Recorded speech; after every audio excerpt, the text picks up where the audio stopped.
അടുത്ത് ഡച്ചുകാർ. പോർച്ചുഗീസുകാരുടെ കച്ചവട കുത്തകയെ വെല്ലുവിളിച്ചുകൊണ്ട് കേരളവുമായി വാണിജ്യബന്ധം സ്ഥാപിച്ച യൂറോപ്പിലെ പ്രൊട്ടസ്റ്റന്റ് ജനതയാണ് ഡച്ചുകാർ.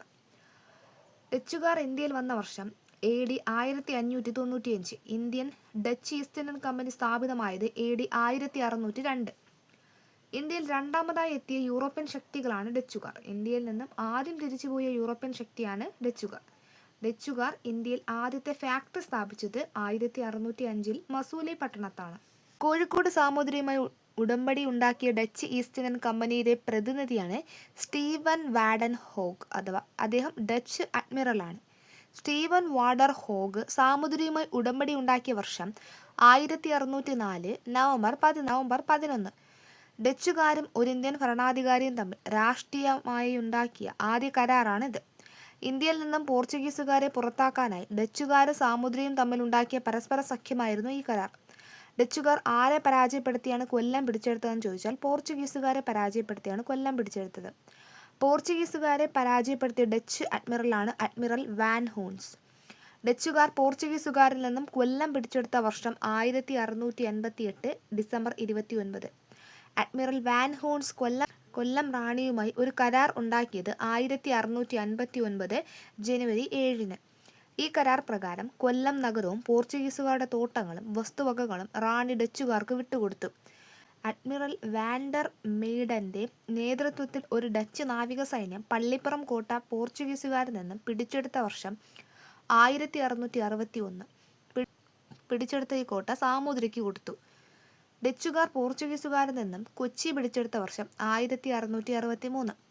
വീരകേരളവർമ്മയെ ഡച്ചുകാർ കൊച്ചിയുടെ ഭരണാധികാരിയായി വാഴിക്കുകയും 1663 മാർച്ച് 20 അദ്ദേഹവുമായി ഒരു കരാർ ഉണ്ടാക്കുകയും ചെയ്തു. ഡച്ചുകാർ പോർച്ചുഗീസുകാരിൽ നിന്നും കണ്ണൂർ കോട്ട പിടിച്ചെടുത്ത വർഷം 1663 ഫെബ്രുവരി.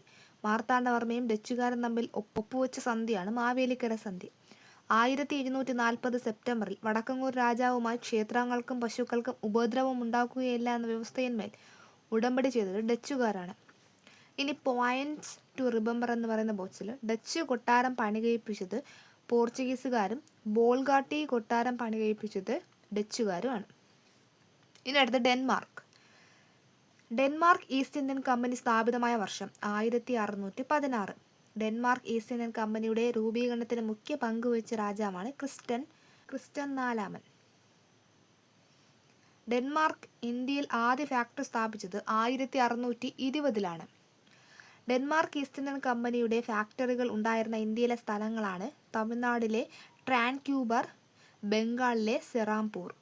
ട്രാൻക്യൂബർ ഇപ്പോൾ അറിയപ്പെടുന്നത് തരംഗമ്പാടി എന്നാണ്. തമിഴ്നാട്ടിലാണ് ഈ സ്ഥലം. ഫ്രഞ്ചുകാർ ഇന്ത്യയിൽ അവസാനമെത്തിയ യൂറോപ്യൻ ശക്തിയാണ് ഫ്രഞ്ചുകാർ. ഫ്രഞ്ച് ഈസ്റ്റ് ഇന്ത്യൻ കമ്പനി സ്ഥാപിതമായത് 1664.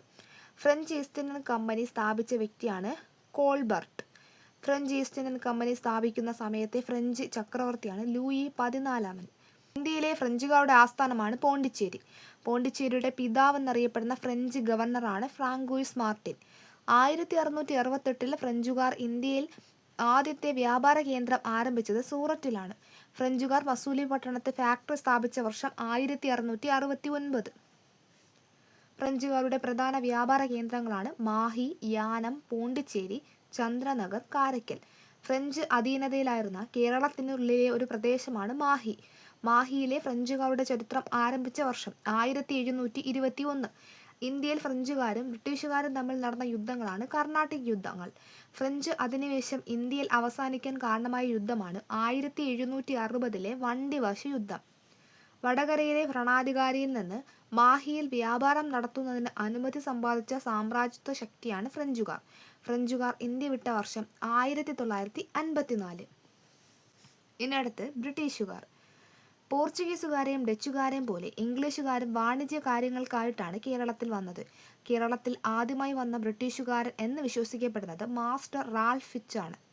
മാസ്റ്റർ റാൽഫ് ഫിച്ച് കൊച്ചിയിലെത്തിയത് 1583. 1634 1635 കാലത്ത് ഇംഗ്ലീഷുകാർ പോർച്ചുഗീസുകാരുമായി ഒരു കരാറിൽ ഏർപ്പെട്ടു. അതിൽ പ്രകാരം അവർക്ക് കേരളത്തിലെ പോർച്ചുഗീസ് തുറമുഖങ്ങളിൽ പ്രവേശനം ലഭിച്ചു. ബ്രിട്ടീഷ് കച്ചവടക്കാർ ആദ്യമായി കൊച്ചിയിൽ നിന്ന് ഇംഗ്ലണ്ടിലേക്ക് കുരുമുളക് കയറ്റി അയച്ച വർഷം 1636. പണ്ടകശാലകൾ അഥവാ സംഭരണ കേന്ദ്രങ്ങൾ ആരംഭിക്കാനുള്ള അനുമതി കരസ്ഥമാക്കിയ കേന്ദ്രമാണ് വിഴിഞ്ഞം, അഞ്ചുതെങ്ങ്, തലശ്ശേരി, ആറ്റിങ്ങൽ. ഇന്ത്യയിൽ ബ്രിട്ടീഷ് ആധിപത്യത്തിനെതിരെ നടന്ന ആദ്യ സംഘടിത കലാപമാണ് ആറ്റിങ്ങൽ കലാപം 1721.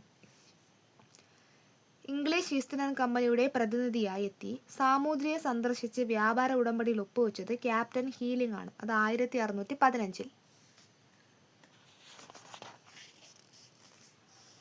കേരളത്തിൽ ചരിത്രരേഖകളിൽ ഷീമ എന്നറിയപ്പെടുന്ന പ്രദേശമാണ് ഇംഗ്ലണ്ട്. ബ്രിട്ടീഷുകാരുമായി ഉടമ്പടിയിൽ ഒപ്പുവെച്ച വേണാട് രാജാവാണ് രാമവർമ്മ. ഇതിനടുത്ത് ഇവിടെ ഒരു ബോക്സ് കൊടുത്തിട്ടുണ്ട്. ബ്രിട്ടീഷ് കോളനി വൽക്കരണത്തിൻ്റെ വളർച്ച. അതിലൊന്ന് പ്രദേശം. മലബാർ. വർഷം 1792. ശ്രീരംഗം പട്ടണ ഉടമ്പടി. വ്യവസ്ഥകൾ. ടിപ്പു സുൽത്താനിൽ നിന്ന് ബ്രിട്ടീഷുകാർക്ക് മലബാർ ലഭിച്ചു. അപ്പോൾ 1792 ശ്രീരംഗപട്ടണ ഉടമ്പടിയിലൂടെയാണ് ടിപ്പു സുൽത്താനിൽ നിന്നും ബ്രിട്ടീഷുകാർക്ക് മലബാർ ലഭിച്ചത്. ഇനി മലബാറിലെ മലബാറിൽ തന്നെ 1800 മലബാർ മദ്രാസ് സർക്കാരിൻ്റെ കീഴിലായി. 1800 മലബാർ മദ്രാസ് സർക്കാരിൻ്റെ കീഴിലായി. ഇനി അടുത്ത് കൊച്ചി. 1791 ബ്രിട്ടീഷുകാരുമായുള്ള ഒരു ഉടമ്പടി കൊച്ചിയിൽ ഒപ്പുവയ്ക്കുന്നു. കൊച്ചി ഇംഗ്ലീഷുകാരുടെ സാമന്തരാജ്യമായി മാറി. 1791 കൊച്ചി ഇംഗ്ലീഷുകാരുടെ സാമന്തരാജ്യമായി മാറിയത്. അതുപോലെ കൊച്ചി തന്നെ 1800 കൊച്ചി മദ്രാസ് സർക്കാരിൻ്റെ നിയന്ത്രണത്തിന് കീഴിലായി. 1800 ആയപ്പം കൊച്ചിയും മദ്രാസ് സർക്കാരിൻ്റെ നിയന്ത്രണത്തിലായി. ഇനി തിരുവിതാംകൂറാണ്. 1795 ബ്രിട്ടീഷുകാരുമായുള്ള ഒരു ഉടമ്പടിയിൽ ഒപ്പുവയ്ക്കുകയും തിരുവിതാംകൂർ ബ്രിട്ടീഷ് മേൽക്കോയ്മ അംഗീകരിച്ചു. 1795 ആ ഒരു ഉടമ്പടിയിലൂടെയാണ് തിരുവിതാംകൂർ ബ്രിട്ടീഷ് മേൽക്കോയ്മ അംഗീകരിച്ചത്. തിരുവിതാംകൂറിൽ തന്നെ 1805 ബ്രിട്ടീഷുകാരുമായുള്ള ഉടമ്പടിയിലൂടെ തിരുവിതാംകൂർ ബ്രിട്ടീഷുകാരുടെ ഒരു സൈനിക സഖ്യരാജ്യമായി മാറി.